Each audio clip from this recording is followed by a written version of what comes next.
village on the outskirts of Bandung, there lived a young boy named Arka. In a modest little house, Arka lived only with his father, who worked as a farmer. Arka was a diligent child. He always helped his father with household chores and was never lazy when it came to studying. Every morning, Arka eagerly went to school. Even though his uniform had faded, his shoes were worn out, and he had to walk quite a long distance to get there, he did all of this because he had a big dream. Arka wanted to become an astronaut.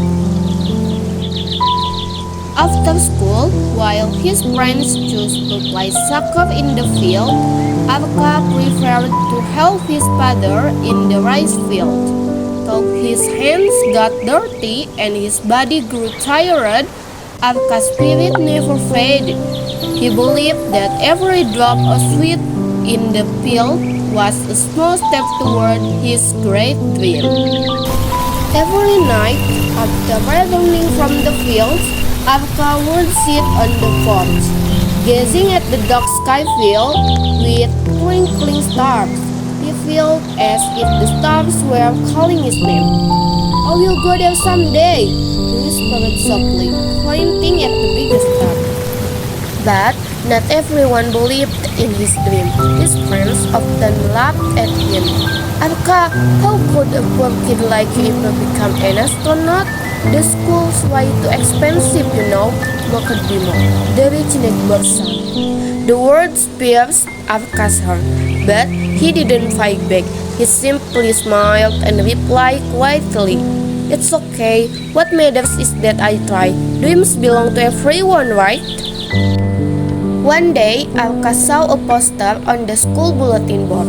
It was an announcement about a science competition with the theme "The Mystery of the Universe," and the grand prize was a full scholarship to the best science school in the city.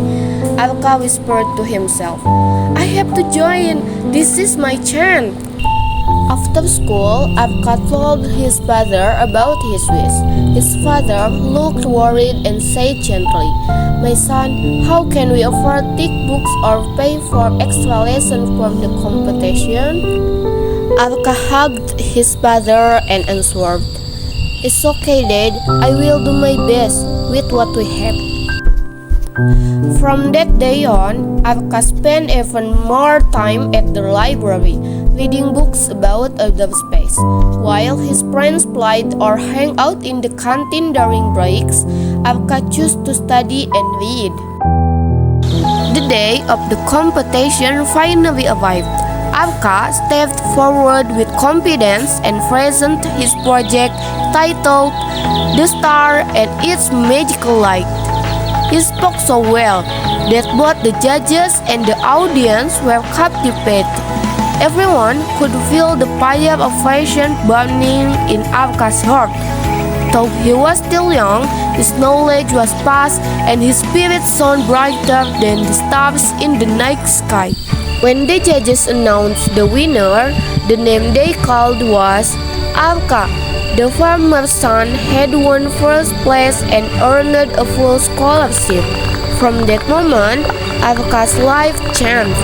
He could study without worrying about money and had access to the best books. Years passed, Arka was accepted into a prestigious university and continued to study diligently. He never forgot his humble beginnings and always remained kind and modest. Many years later, Arka's dream came true. He truly became an astronaut. He left behind a message: "Never let limitations stop your dreams. Passion is the best rocket fuel you will ever have."